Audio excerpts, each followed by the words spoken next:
Hi friends, வணக்கம். Welcome to Lakshmi ருச்சி நலபாகம். எல்லோரும் எப்படி இருக்கீர்கள்? இன்றைக்கி இந்த வீடியோவில் நம்ம பார்க்க போகிறது ஸ்ரீராம நவமி வரலாறும் ஸ்ரீராமரின் வரலாறும் வெற்றியை நல்கும் ஸ்ரீராமரின் ஸ்லோகம் இதெல்லாம் தான் இந்த வீடியோவில் ஷேர் பண்ணியிருக்கேன்.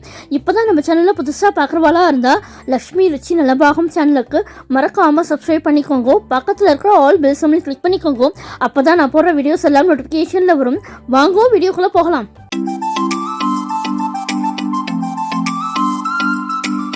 ராமபிரான் இந்த பூலோகத்தில் அவதரித்த நாளைதான் ராமநவமி என்று நாம் எல்லோரும் கொண்டாடுகின்றோம். அயோத்தியை ஆண்ட மன்னர் தான் தசரத சக்கரவர்த்தி. இந்த மன்னருக்கு கோசலை, சுமித்திரை, கைகேயி என்ற 3 மனைவிகள் இருந்தார்கள். ஆனால் வெற்றி கொடி கட்டி பறந்த தசரத சக்கரவர்த்திக்கு குழந்தை பாக்கியம் கிடைக்கவில்லை. என்ன செய்வது? ராஜாக்களின் ஆட்சி காலத்தில் அவரவர் ராஜ்யத்திற்கு என்று ஒரு குலகுரு இருப்பார்கள். தசரத சக்கரவர்த்தியின் குலகுருவான வசிஷ்ட முனிவரிடம் சென்று குழந்தை பாக்கியம் பெற என்ன செய்யலாம் என்ற ஆலோசனையை பெற்றார் தசரத சக்கரவர்த்தி. முனிவர் சொன்ன ஆலோசனைப்படி தன்னுடைய அரண்மனையில் புத்திர காமேஷ்டி யாகத்தை நடத்த முடிவு செய்தார் மன்னர். யாகம் சிறப்பாக நடைபெற்று கொண்டிருந்த சமயத்தில் யாக தீயிலிருந்து யக்னேஸ்வரர் தோன்றி பாயாசம் நிறைந்த ஒரு குடுவையை தசரத சக்கரவர்த்தியின் கையில் கொடுத்தார். அந்த குடுவையில் இருக்கும் பாயசத்தை மன்னரின் மனைவிகள் அருந்த வேண்டும் என்ற கட்டளையையும் வைத்தார். யக்னேஸ்வரர் மனைவிகளும் பாயசத்தை அருந்தினார்கள். அதன் பின்பு பங்குனி மாதம் நவமி தினத்தில் கோசலை ராமபிரானை பெற்றெடுத்தார்கள். கைகேயிக்கு பரதனும் சுமித்ரைக்கு லட்சுமணனும் சத்ருகனனும் மகனாக பிறந்தார்கள். ராமர் வசிஷ்ட முனிவரிடம் வித்தைகளை கற்றுத் தேர்ந்தார். ராமபாணத்திற்கு இணை வேறு எது? மிதிலை அரண்மனையில் ராமபிரானின் கைப்பட்டு பரமேஸ்வரரின் வில் உடைந்தது.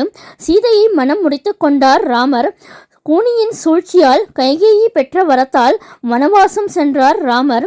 வனவாசம் சென்ற இடத்தில் ராவணன் என்ற அரக்கனால் சிறைபிடிக்கப்பட்டால் தேவி சீதையை தேடிச் சென்ற வழியில் சுக்ரீவருக்காக வாலியை வதம் செய்தார் ராமர். அதன் பின்பு அனுமனின் உதவியோடு கடல் மார்க்கமாக பாலம் அமைத்து இலங்கை சென்று ராவணனிடம் போர் தொடுத்து வென்று சீதையை மீட்டு நாடு திரும்பி அதன் பின்பு ஆட்சி அமைத்தார் ராமபிரான். வாழ்க்கையில் தனக்கு எத்தனை இன்னல்கள் கஷ்டங்கள் வந்த போதிலும் நேர்மை தவறாமல் நடந்து கொண்டவர் ராமபிரான். ராமரின் தேஜஸை பற்றியும் அழகை பற்றியும் நம் வாய்மொழியால் சொல்லிவிட முடியாது. அவ்வளவு அழகான தோற்றம் கொண்டவர் தான் ராமபிரான். இந்த பூமியில் மனிதராக பிறப்பவர் எப்படி வாழ வேண்டும் என்பதற்கான உதாரணமாகவும், ஆட்சியை நடத்தும் ஒரு மன்னன் எப்படி நடந்து கொள்ள வேண்டும் என்பதற்கு உதாரணமாகவும் வாழ்ந்து காட்டியவர் தான் ராமபிரான். ராமர் பூமியில் அவதரித்த நேரத்தில் 5 கிரகங்கள் உச்சத்தில் இருந்ததால் ராமரின் ஜாதகத்தை எழுதி நம் வீட்டு பூஜை அறையில் வைத்து பூஜை செய்து வந்தால் நம் ஜாதகத்தில் இருக்கும் தோஷங்களால் நமக்கு ஏற்படும் கஷ்டங்கள் குறையும் என்றும் வாழ்வில் நல்ல முன்னேற்றம் அடையலாம் என்றும் நம் சாஸ்திரத்தில் குறிப்பிடப்பட்டுள்ளது. தீராத நோய்கள் கூட தீரும் என்பதும் ஐஸ்வர்யத்தோடு வாழலாம் என்பதும் குறிப்பிடத்தக்கது. சரி, ராமபிரான் எதற்காக நவமி திதியில் பிறந்தார் என்ற கதை உங்களுக்கு தெரியுமா? பொதுவாக அஷ்டமி திதி அன்றும் நவமி திதி அன்றும் எந்த ஒரு நல்ல காரியத்தையும் செய்ய மாட்டார்கள். இதனால் வருத்தப்பட்ட அஷ்டமியும் நவமியும் ஒரு நாள் வருத்தப்பட்டு மகாவிஷ்ணுவிடம் சென்று முறையிட்டார்கள். நவமி திதி அன்றும் அஷ்டமி திதி அன்றும் எந்த ஒரு நல்ல காரியத்தையும் செய்ய முன்வர பயப்படுகிறார்கள். எங்கள் இருவரையும் ஒதுக்கி வைத்துள்ளார்கள். இதனால் எங்களுக்கு மிகவும் கஷ்டமாக இருக்கிறது. அஷ்டமி நவமி திதியில் பொதுவாக எந்த ஒரு நல்ல காரியத்தையும் துவங்க மாட்டார்கள் அல்லவா என்றபடி தங்களது கஷ்டத்தை விஷ்ணு பகவானிடம் 2 திதிகளும் முறையிட்டுள்ளது. கஷ்டத்தோடு வந்த அஷ்டமி நவமிக்கும் விஷ்ணு பகவான் ஆறுதல் அளித்தார். உங்கள் இருவரையும் போற்றக்கூடிய நாள் வரும், அதுவரை நீங்கள் இருவரும் காத்திருக்க வேண்டும் என்றவாறு கூறினார். இதன்படியே அஷ்டமி திதி அன்று எம்பெருமான் கிருஷ்ணர் அவதாரத்தையும் நவமி திதி அன்று ராமர் அவதாரத்தையும் எடுத்தார். இதன் அடிப்படையில் நாம் எல்லோரும் கோகுல அஷ்டமியும் ராமநவமியும் அஷ்டமி திதியில் நவமி திதியில் கொண்டாடி வருகின்றோம் என்பதுதான் உண்மை. ராமாயணம் என்பது ஒரு பழங்கால சமஸ்கிருத காவியமாகும். இது இளவரசர் ராமர் தனது மனைவி சீதையை ராவணனின் பிடியிலிருந்து மீட்பதற்கு அனுமன் படையின் உதவியுடன் தன் தேடலை தொடங்கினார். இந்த காவியத்தின் கதை கிமு 500 முதல் கிமு 100 வரை நடைபெற்றது. இதனை பாரம்பரியமான முறையில் வால்மீகி முனிவர் இயற்றியுள்ளார். அடுத்ததாக ராமரின் தோற்றம் பற்றி பார்க்கலாம். ராமாயணம் 7 காண்டங்களில் 24,000 வசனங்களை உள்ளடக்கிய இந்த காவியத்தில் மிக பழமையான இந்து முனிவர்களின் போதனைகளும் உள்ளது. பண்டைய இந்தியாவின் மிக முக்கியமான இலக்கிய படைப்புகளில் ஒன்றான இது இந்திய துணை கண்டத்திலும் தென்கிழக்கு ஆசியாவிலும் கலை மற்றும் கலாச்சாரத்தில் பெரிதும் இடம்பெற்றுள்ளது. ராமரின் கதை இந்தியாவின் மிகச்சிறந்த எழுத்தாளர்களால் கவிதை மற்றும் வியத்தகு பதிப்புகளில் தொடர்ந்து சொல்லப்பட்டு வருகிறது. மேலும் கோவில் சுவர்களில் உள்ள கதை சிற்பங்களிலும் வடிவமைக்கப்பட்டுள்ளது. இது முற்கால நாடக மரபு பிரதானங்களில் ஒன்றாகும். இது நடன நாடகங்கள், கிராம நாடகங்கள், நிழல் கைப்பாவை நாடகம் மற்றும் வருடாந்திர ராமலீலா ராம நாடகம் ஆகியவற்றில் மீண்டும் இயற்றப்பட்டுள்ளது. ராமர் தனது மனைவியின் மீது வைத்திருந்த பற்றையும் அவரது மனைவியை காப்பாற்றும் முயற்சியில் அவர் எவ்வாறு வெற்றியடைகிறார் என்று கூறும் காவியம். ராமாயணத்தை பொறுத்தவரை கடவுள் விஷ்ணு ராமரின் அவதாரமாக தோன்றினார். மேலும் அவரது மனைவியை மீட்பதற்கான போராட்டம் நீதிமான்களின் இறுதி வெற்றிக்கான ஒரு உருவகமாக மாறியது. ராமாயணத்தின் கதை சுருக்கம்: அயோத்தியின் இளவரசரான ராமர் அழகான இளவரசி சீதாவை மணந்தார்.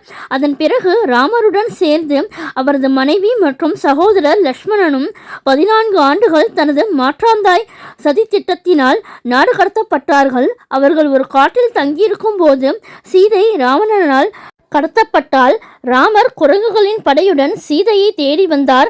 அப்போது சீதை இலங்கையில் இருக்கிறாள் என்று தெரிய வந்தது. ராமர் தனது படையுடன் சென்று ராவணனை கொன்று சீதையை காப்பாற்றினார். சீதை தனது கருப்பை நிரூபிக்க தீயில் இறங்கினார். அவள் உண்மையானவள் என்பதால் நெருப்பு அவளை ஒன்றும் செய்யவில்லை.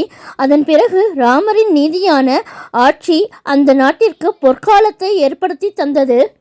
ராமர் விஷ்ணுவின் அவதாரமான ராமரே இக்காவியத்தின் நாயகன். அயோத்தி மன்னரான தசரதனின் மூத்த மகன் இவர் ஒரு நல்லொழுக்கமான இளவரசன் மற்றும் மக்களால் மிகவும் நேசிக்கப்பட்டவர். அவரது மாற்றாந்தாய் கைகேயின் சதித்திட்டத்தால் அவர் அயோத்தியிலிருந்து நாடு கடத்தப்பட்டார். சீதை ராமரின் மனைவி மற்றும் மிதிலை மன்னர் ஜனகாவின் மகளும் ஆவாள். சீதை என்றாலே பெண்ணின் தூய்மை மற்றும் நல்லொழுக்கத்தின் அடையாளமாகும். லக்ஷ்மணன் ராமரின் தம்பி. ராமருக்கு முற்றிலும் விசுவாசமாக இருக்கும் இவர் அயோத்தியிலிருந்து நாடு கடத்தப்படும் போது ராமர் மற்றும் சீதையுடன் சேர்ந்து இருவரும் வெளியேறினார். ராவணன் இலங்கையின் மன்னர் ஆவார். இவருக்கு 10 தலைகள் மற்றும் 20 கரங்கள் உண்டு. 10,000 ஆண்டுகளாக கடுமையான தவம் செய்த பின் தெய்வங்கள், பேய்கள் மற்றும் பூதங்கள் இவை எதாலும் நம்மை கொல்ல முடியாது என்று அவர் பிரம்மனிடம் இருந்து ஒரு வரத்தை பெற்றார். பிரம்மாவிடம் இருந்து தனது வெகுமதியை பெற்ற பிறகு ராவணன் பூமிக்கு சில தொல்லைகளை கொடுக்க தொடங்கினார். முனிவர்களின் நற்செயல்களை தொந்தரவு செய்யும் வகையில் சில செயல்களை செய்து வந்தார். முனிவர்கள் பகவான் விஷ்ணுவிடம் முறையிட்டனர். ஆகையால் விஷ்ணு மனித அவதாரம் எடுத்து ராவணனை கொன்றார். விஷ்ணுவின் இந்த மனித அவதார காவியம்தான் ராமாயணம். ஸ்ரீராமரின் குடும்பம் பற்றி பார்க்கலாம். தசரத மன்னன். தசரதர் ராமரின் தந்தை மற்றும் அயோத்தியின் மன்னர் ஆவார். கௌசல்யா ராமரின் தாய் மற்றும் தசரதரின் முதல் மனைவி ஆவாள். கைகேயி தசரதனின் இன்னொரு மனைவியும் ராமரின் மாற்றாந்தாய் ஆவாள். இவள் ராமரை வனப்பகுதிக்கு வெளியேற்ற வேண்டும் என்றும் அதற்கு பதிலாக தனது மகன் பரதனுக்கு ராஜ்யம் வழங்கப்பட வேண்டும் என்றும் கோரிக்கை வைத்தாள். பரதன் தசரத மன்னன் மற்றும் கைகேயின் மகன் ஆவான். அவரது தாயார் கைகேயி ராமரை நாடு கடத்துமாறு கட்டாயப்படுத்தியதில் தசரதன் உடைந்த மனதுடன் இறந்துவிட்டார். இதனால் பரதன் சிம்மாசனத்தை ஏற்க மறுத்துவிட்டார். மேலும் ராமரை தேடி சென்று விட்டார். ராமர் வனவாசம் முடித்து திரும்பி வரும் வரை அவரது காலனியை சிம்மாசனத்தில் வைத்து அவரை மன்னர் என்று பூஜித்து வந்தார். சுமித்ரை தசரத மன்னனின் மனைவியும் லக்ஷ்மணன் மற்றும் சத்ருகனன் ஆகிய இரட்டையர்களின் தாயும் ஆவாள். ஹனுமான் ராவணனை தோற்கடித்து சீதையை மீட்கும் முயற்சியில் ராமருக்கு உதவி செய்யும் புத்திசாலி மற்றும் பலமான குரங்கு அனுமான். சுக்ரீவன் குரங்கு ராஜ்யத்தின் ஆட்சியாளர். அவரது சிம்மாசனம் அவரது சகோதரர் வாலியால் பறிக்கப்பட்டது. ஆனால் சீதாவை கண்டுபிடிக்க சுக்ரீவனன் ராமருக்கு உதவியாக இருந்ததால் அதற்கு ஈடாக வாலியை தோற்கடித்து சுக்ரீவனனுக்கு அவரது ஆட்சியை திரும்ப பெற உதவினார். ஸ்ரீராம நவமி என்று சொல்ல வேண்டிய வெற்றியை நல்கும் ஸ்ரீராமரின் ஸ்லோகம்: ஸ்ரீராம ராம ராமேதி ரமே ராமே மனோரமே சகஸ்ரநாம தத்துல்யம் ராமநாம வரானனே. இந்த ஸ்லோகத்தை நாம் தினமும் சொல்லி வர நாம் செய்யும் எந்த முயற்சியிலும் நமக்கு வெற்றி கிட்டும். நம்ம சேனலில் ஸ்ரீராம நவமி 5 வகை பிரசாதங்கள் ரெசிபி வீடியோ ஆல்ரெடி அப்லோட் பண்ணியிருக்கேன். அதை பார்க்காதவா அதோட லிங்க்கு டிஸ்கிரிப்ஷன் பாக்ஸில் கொடுக்குறேன், அதை செக் பண்ணி பாருங்கோ. இந்த ஸ்ரீராம நவமி வரலாறு, ஸ்ரீராமரின் வரலாறு சிறப்பு வீடியோ பிடிச்சிருந்தா உங்கள் ஃப்ரெண்ட்ஸ் அண்ட் ரிலேட்டிவ்ஸோடு ஷேர் பண்ணிக்கோங்க. என்னுடைய லக்ஷ்மி ருச்சி நலபாகும் சேனலுக்கு மறக்காமல் சப்ஸ்கிரைப் பண்ணிக்கோங்க. நான் வேறு ஒரு இன்ட்ரெஸ்டிங்கான வீடியோவில் உங்களை மீட் பண்ணுறேன். Thank you, by.